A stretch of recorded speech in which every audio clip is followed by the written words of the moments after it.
I was just going to message you, Metis, because like I was showing connecting to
Hola Madrid, this is welcome back to another episode of Let's Be Real podcast. It's a very special preview with with the tagline, Matisse has been sending shockwaves across Europe for actually a few years now. Lateness is greatness. Actually, in actuality, Matisse was supposed to be our first official guest on the podcast, but it never happened. Instead, it was Big Steve. But here we are, good 18 months later, Matisse is finally here. Uh, it's my pleasure to have you on, bro. How are you doing? Very good, bro. Thank you so much. It's a pleasure and very humbling to hear. And I was saying to you just before we started that it's the worst possible time for us to be playing you guys because I've been watching some of your games. I watched you guys against Barcelona last week, and it's fair to say I'm very scared. Very, very scared. It's usually the springtime that we actually peak. Like up until then, we are kind of in slumber. We Mm. don't really, show ourselves up for games up until like what March, April. But it's high time we did, and it's actually a relief that we somehow managed to thump Barcelona. But Mm. before we get into the thick of things, Matisse, Yeah. let's just start with a very friendly rapid fire. Like it'll be very quick. Something very small, but quickly. One Real Madrid player that you would have loved at Chelsea, past or present. Past or present? Wow, you guys have had a lot of top players. So you guys have had every player. To be honest, if I'm to pick one, I mean, yeah, if I have to pick one, I'm probably gonna have to take Ronaldo in his prime because his prime years were obviously the last year at Manchester United, but then a lot of those years with you guys winning those Champions League. So if I could take that player on one flank and I've got Eden Hazard on the other, I'm definitely taking Ronaldo, and then obviously bringing him into the team. So yeah, I'm definitely taking him. I remember vividly how unhappy you were, that Argentina actually managed to win the World Cup. So because I had no, not because I'm a Ronaldo fan. I'm more of a Messi fan, but it's because I had that's unfortunate. It's because I had a sweepstake on France to win, but in the end I didn't for really the PS5, mind. right? No, not. It was actually for money. It was actually for money. The PS5. The PS5 was the Euros. Yeah, the Euros. Yeah, yeah. So, but yeah, I'm more of a Messi person than a Ronaldo person, but I can appreciate how great Ronaldo actually was. Fair play for that. Prime Makelele, Prime Kante. Who do you pick? Wow. Wow. I'm probably going to edge it to Prime Kante because Prime Kante is a ridiculous. Both of them are ridiculous players, but Prime Kante, I'm going to edge because I do think he's a 1 in a million type player. But Makelele was unreal as well. Both incredible players. But I'm going to edge. I'm going to edge Kante. Prime John Terry, Prime Ramos. I know what's your answer going to be like, but still.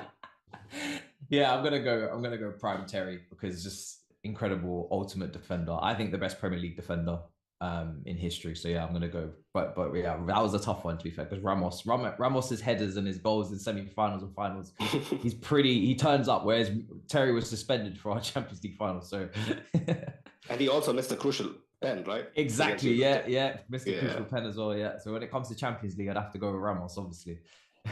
Still an absolute legend, John Terry. But the next one is my actual favorite. Prime Morata against Prime Lukaku. Who do you pick? Oh my god. Oh my god. Oh, you got to pick one though. Oof. Wow. That is a bad question. You know how much I don't like Lukaku. You know very well how much I don't like. I'm just gonna go absolutely out. Oh, do you know what? Morata was a tough one as well to deal with. I didn't really take a liking to Morata at all. He was a very he was a perfect antagonist, right? Most occasions. Yeah. He was. His attitude was a bit fugazi towards the end. I'm gonna edge it towards Lukaku. Really, Matisse? You're gonna do that? No, I'm gonna edge it towards Morata, but I really did not like that question. the fact that I've even got a pick is not great. The fact that I've got a pick is not great at all. Fair enough, Morata. It is. Final question: Prime Drogba, Prime Benzema. Oh, wow, that's mad. I think it's got to be the king. I think it's got it. Yeah. For what he's done for our club, I could never go against Drogba, man. Drogba's done way too much. You know, he was incredible. Even though he didn't always score the most goals in the league. You know, not every season was 20-25, but when he was at his peak in those finals, he was inevitable. So I have to go Prime Drogba. What he did in the Champions League final as well is ridiculous. Ultimate big game player. Yeah. Massive for us in that respect. Right. I guess let's just quickly get into the thick of things. So I've grown up, and I'm pretty sure you did as well, you know, with Prime Abramovich, you know, handling Chelsea, you know, the perfect godfather, you know, for the club. You have been pretty vocal about reminding people that, you know, like, especially during his last few years, Chelsea weren't exactly dominating the league. The last league title was, in fact, in 2015 under Conte. But then you won the Champions League under Thomas Tuchel. But apart from that, and like the expectations were like kind of lowered a bit, like especially compared to the Jose Mourinho era and whatnot. How can you compare Todd Bowley, Roman Abramovich, and kind of put it into perspective? Is Todd Bowley actually taking decisions that he has no right to take at this moment in time? I think at the beginning, I would have said that he kind of forced himself to take decisions because he fired everybody who would have been taking those decisions, or he got rid of everybody who would have been taking those decisions. So it got to a point where I was like, okay, fair enough. You know, you have to kind of act as a sporting director because there is nobody else to do the job. You've done a complete clear out. But now when you've hired Christopher Vavell, you've hired Paul Winstanley, you've hired you know, all of these guys to basically effectively run the club for you in some capacity in terms of recruitment. If you want to do the sponsorship deals with the shirt sleeves and the, you know, and whatnot, that's fine. You know, of course he's going to be handling the finances and trying to make sure we're trying to, you know, follow and be within the rules. And that's what Mourinho did. But in terms of actually recruiting players and squad planning and all that, you shouldn't be anywhere near it because he's only been in the sport for, you know, less than a year. And he just doesn't understand the intricacies of the game as well as he needs to be anywhere near that. And that's why he's hired those people in the first place. So I think he does need to be taking a step back.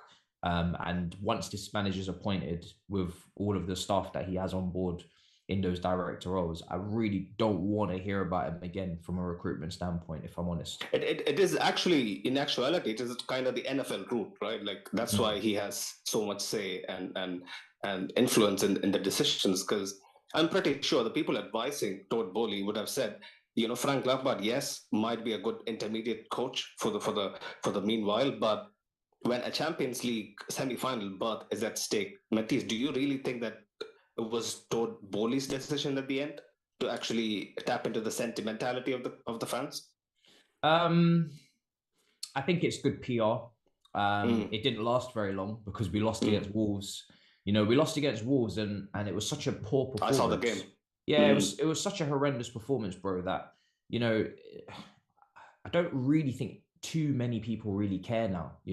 The PR starts with the appointment, the first press conference, the speeches, and then after a performance like that, it's like, okay, cool, Lampard's back. Now what? Do you know what I mean? Like it doesn't really last for me. It might last for maybe the people that are going to the games every single week and maybe they'll get a kick out of it. But I think if we keep playing the way we played against Wolves, I don't think anybody's really going to care anymore who's that we got a legend in charge. Those type of performances, nothing can cover those performances up. It doesn't matter mm. who's in the dugout. It doesn't matter who speaks in the post match, who does the press conferences. It doesn't matter what it is. When you watch a performance like that, that is the everlasting thing that is on your mind. So This is the most alarming stat for me, Matisse. Chelsea are on course for the third lowest league goal tally in their 120 years of existence, with the Jesus, other two coming in the early 1920s. This is mad. wow, Actually, that I've when you never. deep it. That statistic is insane. I didn't even know that. That's Mm. crazy. So yeah, wow. The like you guys are not like short for attacking talent, are you? We're not. We have a lot of attacking talent. In fact, we have Mm. more attacking talent than we need. What we don't have is any real clinical finishers. None of the guys that we have are known for giving a consistent goal output. Kai Havertz, we've had him up front for a while now. His ball striking technique is not there. It's not Mm. consistent. He's It not he's not is. he's not he's not a killer like a Benzema. Yeah, it is a tale of the times, right, Matisse? Like when it comes to finishing and instinctive shooting, you can't really coach or set up a system around a player to actually get that out of him. It has to be natural, right? Like, you can't turn Felix into a cold-blooded killer overnight. And I Mm. think Chelsea like got it all wrong without actually properly replacing Lukaku. Yeah, yeah. Well, the issue was, in the end, we went and got a Bamiyang, which was uh, Mm, a Tuchel signing. I always had questions over that because he was a service striker yeah, who's more suited to obviously a team that chance creation wise had everything figured out, had everything in place. We didn't. he was also on his last legs, Matisse. Yeah, exactly.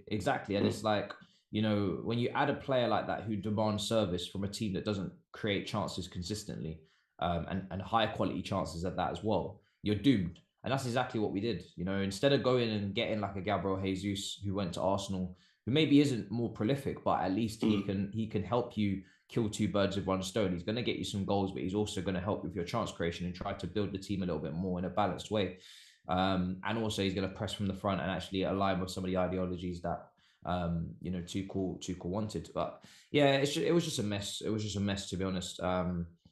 And yeah, Lukaku was single-handedly probably the worst transfer business I've ever seen. You Now, gave us one. Don't forget that. yeah, we did, but you know what? At least with yours, at least with yours, he hasn't come out and maybe disrespected the entire institution and done Mm. an interview. We signed our guy, and within months, he's basically said he wants to go Just back being where a he good came from. kid and earning like 500K per week isn't exactly ideal, I is hear it? it. No, it's It is. not. Is Hazard on 500K? Is he on Yeah, 500K? yeah. Wow, wow, That's wow. insane amounts of money. Being paid for a player that doesn't make the pitch, man. I'm surprised that you guys haven't let him go already. Nobody What? wants him, at least. That's the reality. Yeah, it's insane. I Mm. mean, that was one of your Galactico signings. I remember when we did that deal. I think he only had a year left, and you guys bought him for about 100 million. We actually did that to actually maintain good relations with Chelsea. We don't like to, sort things between other clubs, unlike Yeah. Barcelona. We Yeah. gotta actually make sure that we can come back to Chelsea and buy someone else in the future.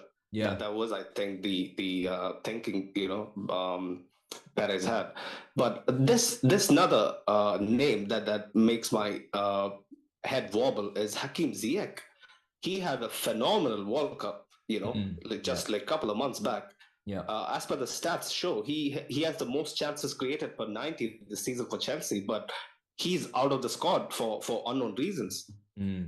I think when it comes to Ziyech, his time's definitely come to an end. I was not too I wasn't too in favor of the signing in the first place when we signed him from Ajax. I just felt like from everything I'd seen, he was very limited, and as a very frustrating player to watch in terms of how many times he'd give the ball away, how many attempts he would need to really give the output that you're looking for. And I think, a lot of big clubs saw that. There was a reason why he was in the Eredivisie at the age that he was, and no one had really taken a punt on him. And we did, because he scored a great goal at Stamford Bridge against Kepa. But he doesn't strike me as a Premier League player. He's not intense enough. He's very, I mean, for Morocco, he was very intense, but I don't like to compare what people do on international stage with club football too much, because it is polar opposites. It's a wavelength, yeah. Yeah, of course, Ziyech is going to be, willing to almost die for his country, in a World Cup. That's what I expect. But that's not the norm. That's not what you're going to get from him week in, week out. That's the high end of the spectrum. The low end of the spectrum would be what we saw against Dinamo Zagreb earlier on the season, which was probably one of the worst. I saw the game. One of the worst performances I've ever seen. But that's not reality either. The reality is somewhere in the middle. And he just doesn't have, for me, enough tools in his box. I think he's not the quickest, so it relies upon him from a dribbling aspect being really, really, really good, which I don't think he's that either. He does have this brilliant switch of play, or this brilliant cross that he likes to put in. But if you show him onto his left, if you show him onto his right, doesn't really have much more to give. And I think when you're in the Premier League and you lack pace and you don't have the speed out wide in a very quick league, I think with the fullbacks that are out there in this league, it's very difficult. They'll eat you alive. I know. Yeah. Right. So Ziyech is kind of out of the plans anyway. But looking at the centre backs and the amount of signings that you guys have been making over the years, Koulibaly was supposed to transform your defense, but it looks like still people favor Thiago Silva. They pray that Thiago Silva is back next week so that you can actually field him for the second leg. Like, how can you contrast between the two players? Like, Koulibaly was supposed to be a very good signing, but it didn't exactly pan out the way you guys thought. He hasn't settled in at all. I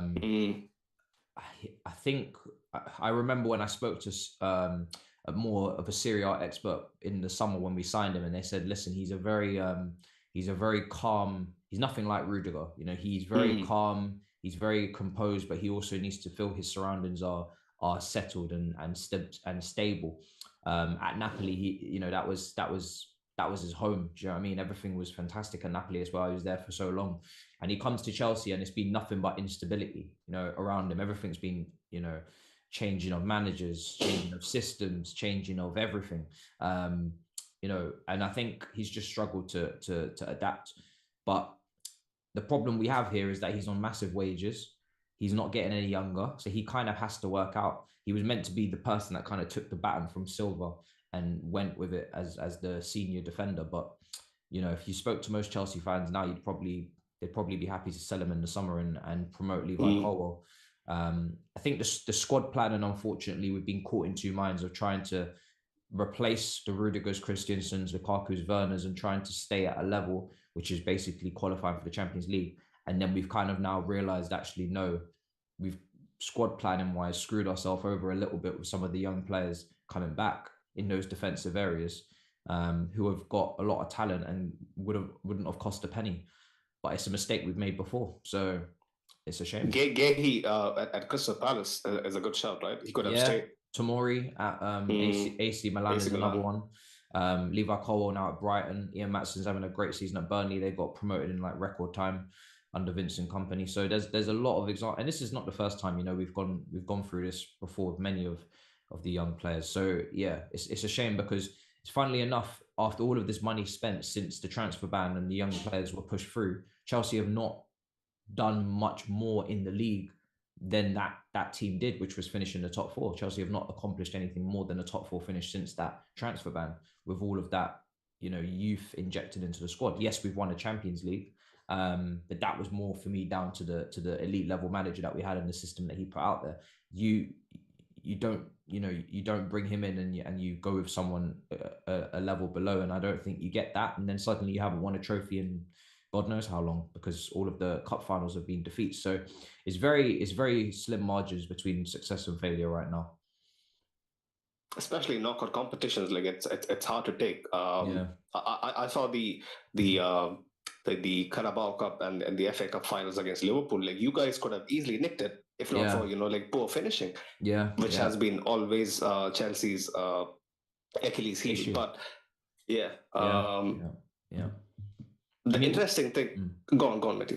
One thing I will say is one of those goals were actually onside from Lukaku, unfortunately, in the first one, I think it was. But yeah, it wasn't given, and history doesn't care about your problems.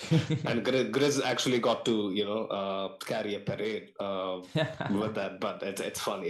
It's funny how he was so rattled last night. Like, what happened to him? It's a great show, man. It's a great show. It was a great show. It was a brilliant show. I became a viewer. Do you know what I mean? Me and Saeed were just in the chat. We just became viewers. I love it, man. Do you know what it is with that show is that when it's all done and the recording's done, like, we just start laughing. We're just like, I know. What a show. But obviously, when you're watching it in real time, you think, Jesus, how is this? Why is this kicking off like this? And what's going on? But I saw the statement that Chris put out. Yeah. You know what I mean? And I've done shows. I've done one show with Sav already on my channel when Tobes was away. Right. And Sav is like he's very bold, and he's very, like, he knows what his opinions. You know what I mean? He's not your typical Tottenham fan. No, like, he's very aware of, like, his opinions, and he knows what he wants to say. So he's much more tolerable than he was never gonna back. He was never gonna back down. He was never gonna back down, and I knew that. So when I saw he was coming in, I said, "Oh, this is gonna be." You let him cook, yeah. Yeah, bro. I just said let Sam cook, man. Do you know what I mean? And Grizz is roughing up all the debutants. Do you know what I mean? He sees he's almost doing like I don't know, maybe like a Roy Keane or I don't know what you want to call it, Patrick Vieira. But if there's a new kid around the block, just making sure that he's equipped and ready to battle. You know what I mean? Don't come in here thinking that you're gonna get an easy ride. You gotta come in here and you gotta put yourself about. Just making sure they're battle ready. Yeah, totally. It's good though, because do you know what it is with that show is the standard of that show is so high now, and it's so demanding. If you do come in and you are new, you do need to step it up, because you can't just come in. You can't just come in and expect everybody to carry you. It's not going to happen. Like you have to. If you're coming on that show now, you got to deliver, because it's insane. I've been watching you guys for like maybe over 2 years, and the way the show has kind of transformed, it's like massive props to Turkish, man. Like, he's the Samuel L. Jackson, the guy who like assembled the team. But it's great. Like, honestly, like, having you guys on is an absolute pleasure. No, it's a pleasure, bro. Pleasure. Absolutely. Matisse, like, one final question regarding Chelsea. Yeah. The shift to a four at the back. I know it's a Frank Lampard fetish for playing four at the back. Yeah. But Chelsea's recent identity is all about a back three. Like, what would you go with on Wednesday, and how do you think it's going to pan out? I would go to a 3, purely because. Do you think he would go for a 3? Away from home? He's used a 3 before at Chelsea, away from home to Ajax. I remember in Amsterdam in his first campaign when we had them in the group stage. He did play a 3 that night, but he doesn't go to a 3 often. He definitely prefers the 4. I don't know if he's going to go with 3. I am going to listen to his presser and see what he said, and see if there's any 6 p.m. right? Yeah. See if there's any clues in there. But I do worry a bit that he's not going to go with the 3, and we saw against Wolves. I mean, we didn't even create any chances. That we actually were worse, which is incredible. The back 3, it just suits the team right now. If we was to get that holding midfielder, if we was to get that Tchouaméni, who I really wanted, but then obviously you guys end up getting.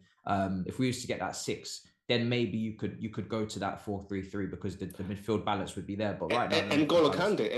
Kante is no longer a pure six, is he?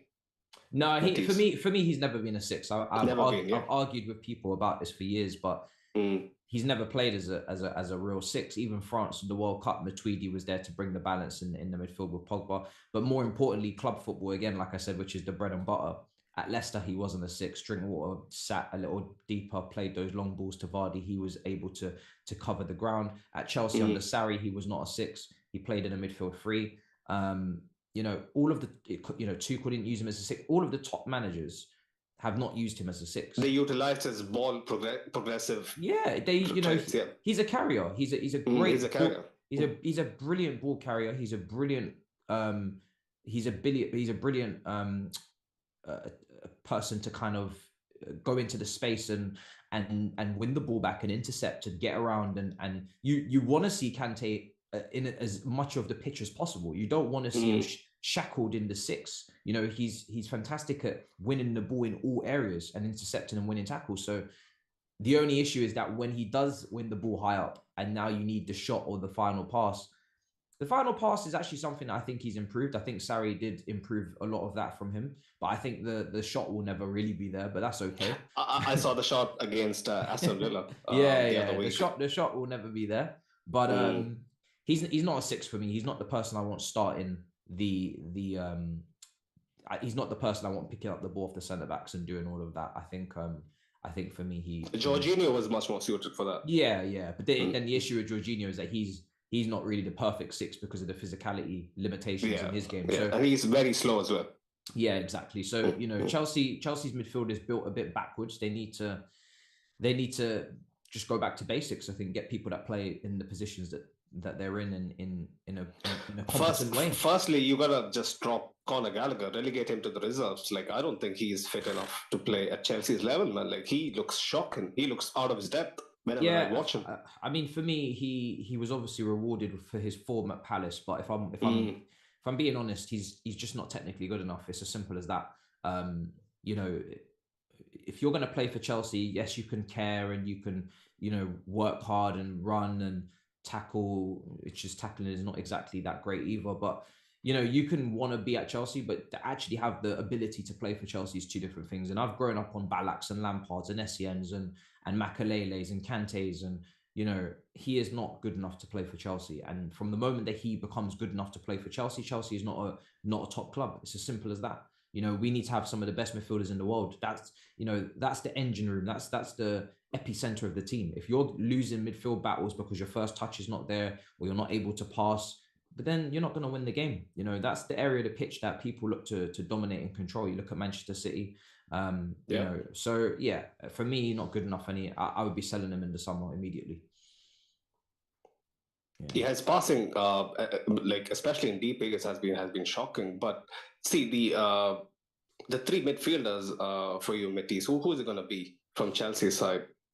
I would like to see us play, if we're going to play a 4-3-3, I'd like to see us just go with Kante, Kova, and Enzo. I think that's the highest quality of midfielders on the roster right now. If you're playing a five, who would you like to be the pivot? Well, then I would probably lean towards Kante and Enzo. I think you've got a balance there of really good passing, and then obviously Kante has to play in this game. Kova, it would be unlucky on Kova, but Kova's been very hit and miss for a while in terms of his own fitness and his own form as well. So I think those two for me would be in the two. But if I'm going with a three, I'd probably play those three, especially because we're away from home. I think the experience and the mixture of traits that they've all got would be good going into a game like this. Assuming it's a back three, so it's Cucurella, Koulibaly, and Fofana for you? I think we have no choice, because Badiashile is not eligible. Silva's not fit, and Trevor's not had anywhere near enough minutes to be thrown in at the Bernabeu. So it will be that back three, and then Chilwell and James on the wing back positions, and then up front, probably Felix. Mudryk doesn't look confident at the moment. Although I would love to see him versus Carvajal. It's Uh, gonna be a problem. I'll tell you that. yeah, the pace. I would love to see that Yeah. pace go up against him, but he's not very confident. Mm. And then you've got Kai Havertz, who is definitely going to start, but he cannot finish for the life of him. He's just not. I just have to hope. He does everything else right. That's the funny bit. I think with him, for me. I don't know if he has the mentality to be a top level player. He might have had the foundations at a young age, and the hype. I don't think he's got the mentality. I think he's too wishy washy, too inconsistent, and I'm not saying that everything around him is stable, but I think the top players find top form and find they find a way, and he has not been able to do that. It's too many excuses. We don't even know what position he even plays. I think for That me, I've kind that's of the thing run with out of patience with him. that's the thing with so many of the modern players. They require a system or the environment to be perfect for them to thrive. Mm. I say all these players are actually not that good. Like people should actually wake up and realize that after all that they might not be that good like you Mm. earlier believed to be. Yeah. But yeah, like quick final thoughts on Real Madrid, right? Like Carlo used to be your manager. Mm. I hope you have seen him win a league title and an FA Cup double in 2009-10 Yeah. season. Um, like, do you still believe he's one of the best coaches out there? Like, I honestly see that he doesn't get the respect he deserves, like compared to a Klopp or a Pep. Yeah, I mean, maybe because he's out of the limelight in the Premier League, but he's at Real Madrid, so he won the Champions League last season. For me, he's one of the greatest managers of all time. I think his CV says that. He's gone to Germany, he's gone to France, he's gone to England, he's gone to Spain, he's gone to Italy, and he's won everywhere. He's won everything. So he is for me one of the best, and his ability to manage big names and big egos, but also improve young players like Vinicius, Valverde. What he's done with Camavinga recently, putting him at left back and bringing Rodrigo into the team as well, I've loved, because I always felt those two off the bench in your Champions League campaign last year, they were making ridiculous impacts, and I was like, I really hope those two young players are going to get starting minutes somewhere in that team. But it was, it's a tough team to get into, and he's found a way to put them in. I think Camavinga on that left side has been a revelation. I think he absolutely destroyed Rafinha last week in the El Clasico. Rafinha couldn't get past him once.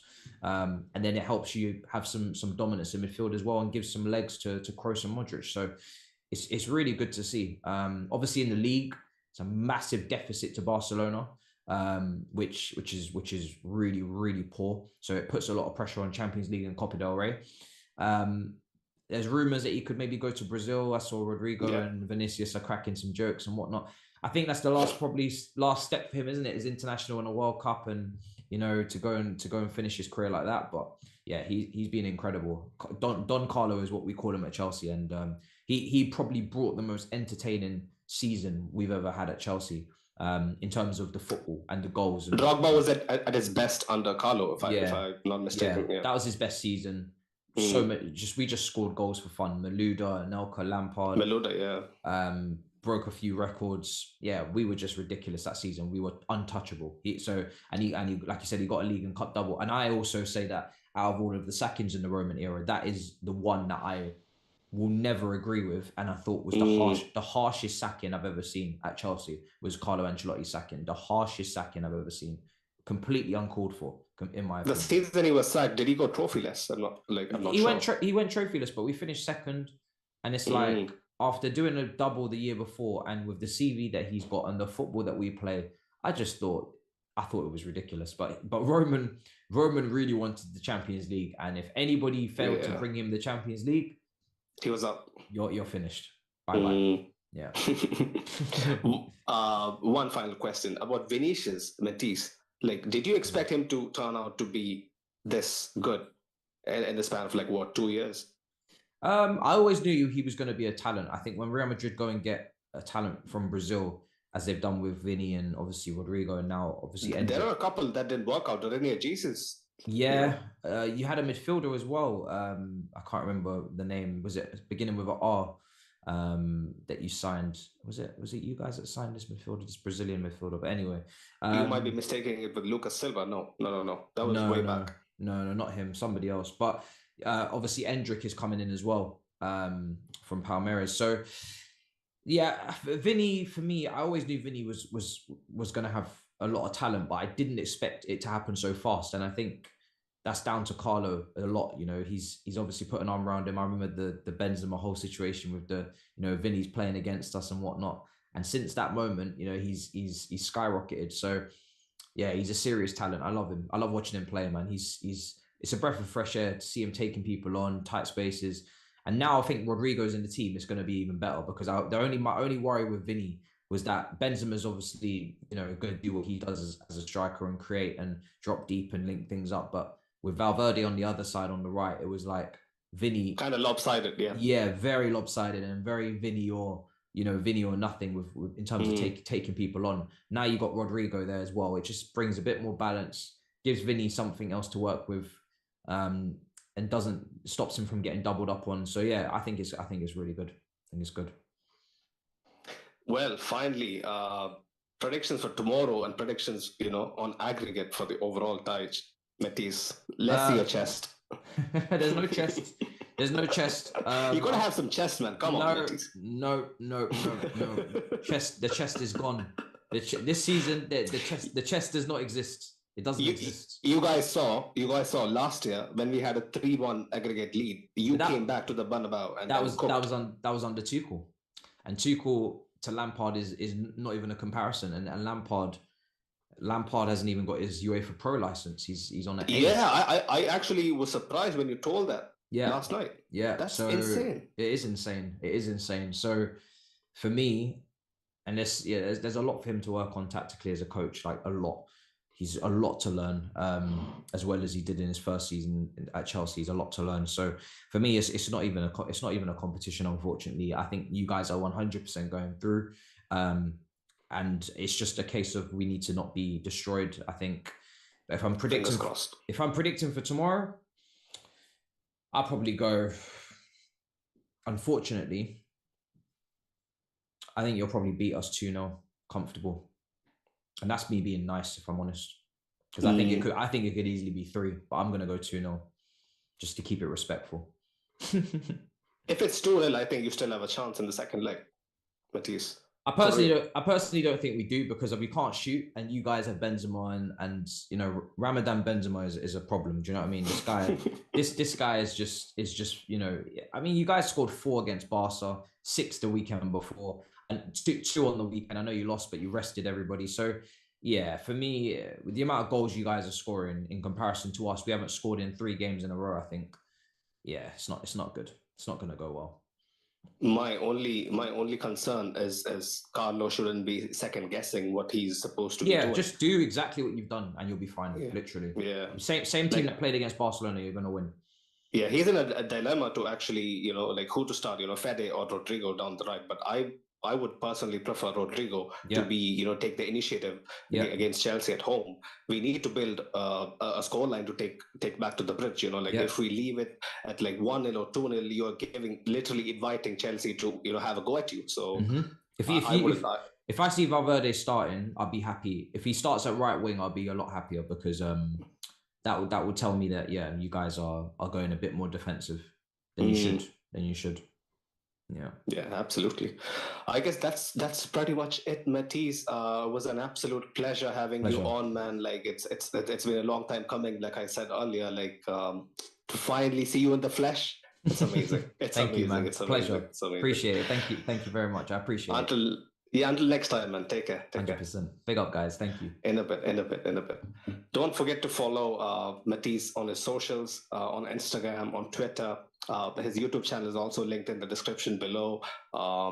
Finally, don't forget to follow our partners on Instagram, Real Madrid Committee. Their link are also in the description below. Also, massive thank you for all our audio listeners. We are almost hitting 20,000 plays on Spotify, Google Podcasts, and whatnot. So it's been a massive humbling experience. And big up Matisse and big up the big 6 guys, man. Like Steve, Matisse, and all of you lot, like have been so warm in your in your approach. Like, honestly, whenever we hit you up, like, you guys have been like more than over the moon to help us out. It's been insane. It's been an insane 18 months doing content, and you guys actually inspired me to start this up. I'll be Wow, honest, Metis. that's You mad. guys actually did. The chemistry, the flow of the conversation, the natural banter is Yeah, what ended up, forming the Let's Be Real podcast.